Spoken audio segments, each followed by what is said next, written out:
Hi, I'm Jim Jenner. I've got a little YouTube story for you.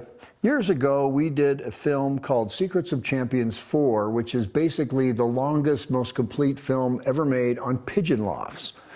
Now, if you're watching the $100 Pigeon Loft number 2, you probably saw the number 1. Well, that was done years ago, and there's a little story there, because when we were doing this film, we had a friend of ours who said, I'd like to help. Why don't I build the cheapest pigeon loft possible? And we said, can you build something for $100? And he said, okay, I'll try. His name's Craig Sorensen, and he brought all the materials to us, and that coincided with our having a new camera, a cool new camera that would do time lapse. So we had the $100 loft, and we had this brand new camera. We put the two together, we put it on YouTube, and literally forgot about it for several years. This is before everybody was checking on YouTube all the time. I went back and I was amazed because there weren't a few thousand people, more than 250,000 people had watched the $100 Pigeon Loft. I wish maybe 100,000 had watched Secrets of Champions 4, because this definitely is a better thing than just that one short video we did. The point of it is, if you're interested in pigeon lofts, I recommend this film. It's got more information about ventilation, temperature control, all the things that are important to bring a racing pigeon into form and keep them in form that I could find at the best lofts in the world.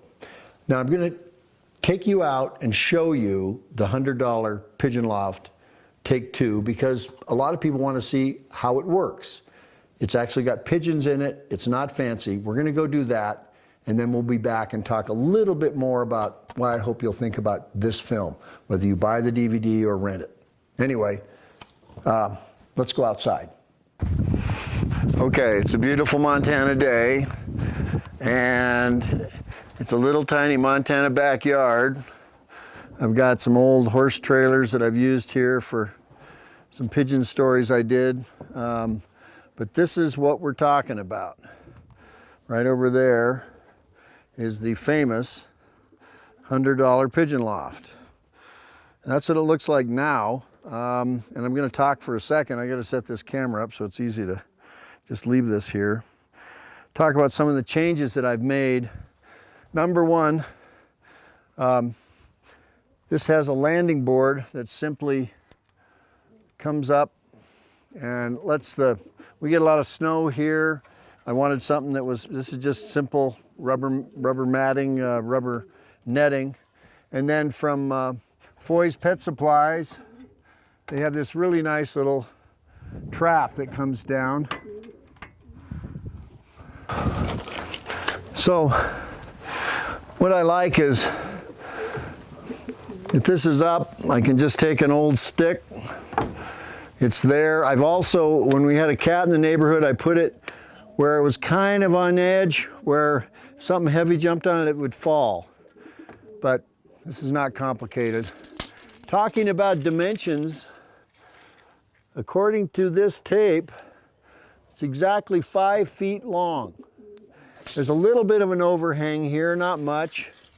And this side to this wall is 43 inches. So 5 feet by roughly 3.5 feet. Now another thing I did, because of the Montana winters, originally this was just wire behind. So what we did is we got this inexpensive plastic from Home Depot. It comes in sheets of 4x8 for about $11. I cut this so that there wouldn't be any wind. I'll show you around the other side how I use it. Now you can see it's got a little bit of a slope. Have not had too much trouble with snow here. We did put this in as a way for the birds to feed themselves, and it just doesn't work very well. I don't think I would use this. But here's another thing that's kind of cool. This side, as you can see, is closed, but this stuff, that's what we're talking about. This is what they use as signboard. It's inexpensive, but it's somewhat translucent. So it's starting to be spring here. So I can open this up and these birds can use this. Now, I've got one nest that a young cockbird decided to have, and I decided to let him do it. But let me show you. This is just a simple little space. Lots of perches on both sides. Now, obviously, these guys don't want to be in here all the time, but we have an open floor here, and I put some wood on here so that I can, if there's any moisture. Now, this also can be covered in the winter. This board I put up here like this because when they want to go out, which I try to let them out all the time, they have a real easy way to do it. Just stand there and go out. I'll do that in a second. Let's talk about the rest of these details. These are simple doors. Here's that same wire I was talking about. And then we just, because we had these corners, we were able to put that plastic here. Just fits in really easily. And it's cheap, and the pigeons like it. And I think it actually adds quite a bit of security. Obviously, my cutting is not perfect. But what you have is a very simple space. You know, I just feed these birds in a little bit down here underneath the perch. It stays pretty clean. But you can tell these perches, just so you know, are not very deep.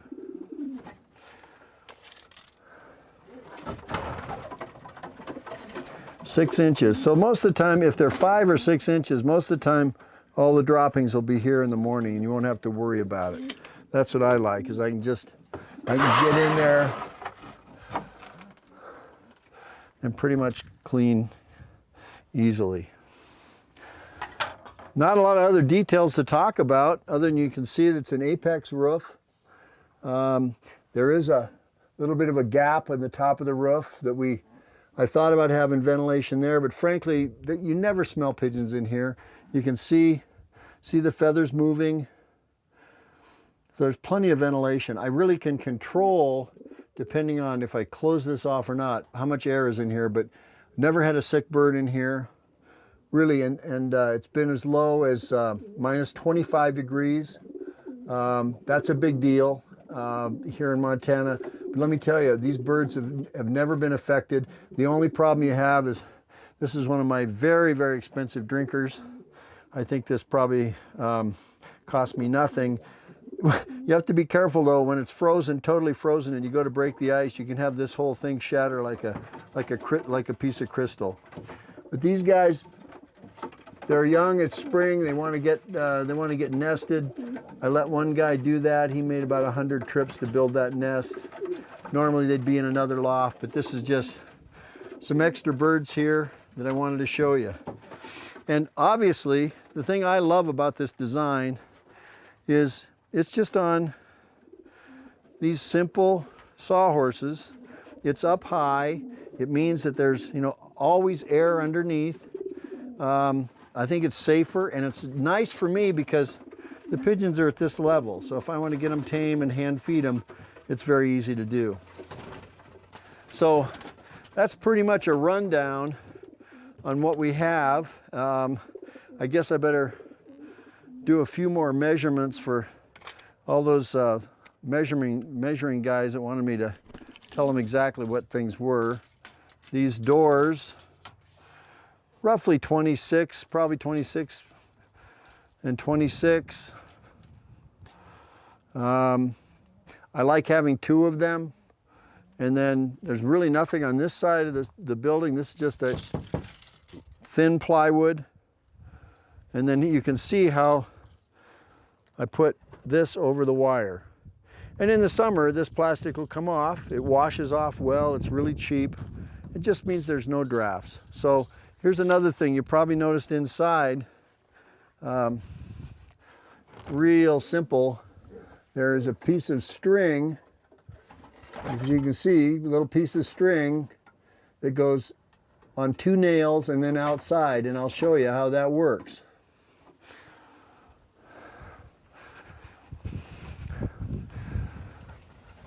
I let this down, and then I'm going to pull this from around the corner, but here's the string.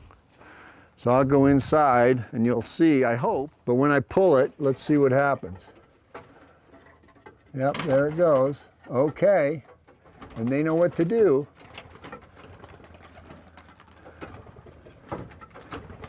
That's the wonderful thing about homing pigeons, except for lazy ones. Get out of here, you lazy guy. Go do your work. Okay, that took all of 10 seconds for them to be out and free. They will trap back in here very happily. It's a small loft, but as you know, it was built for $100 to start with. And I've added a few things that probably add a little bit of money, but most of this is just scrap. These are white pigeons that I use sometimes with kids in a neighborhood or nothing fancy. That I'm so far away from a racing club I can't, but it's great to have them in the sky, above, in beautiful blue sky of Montana.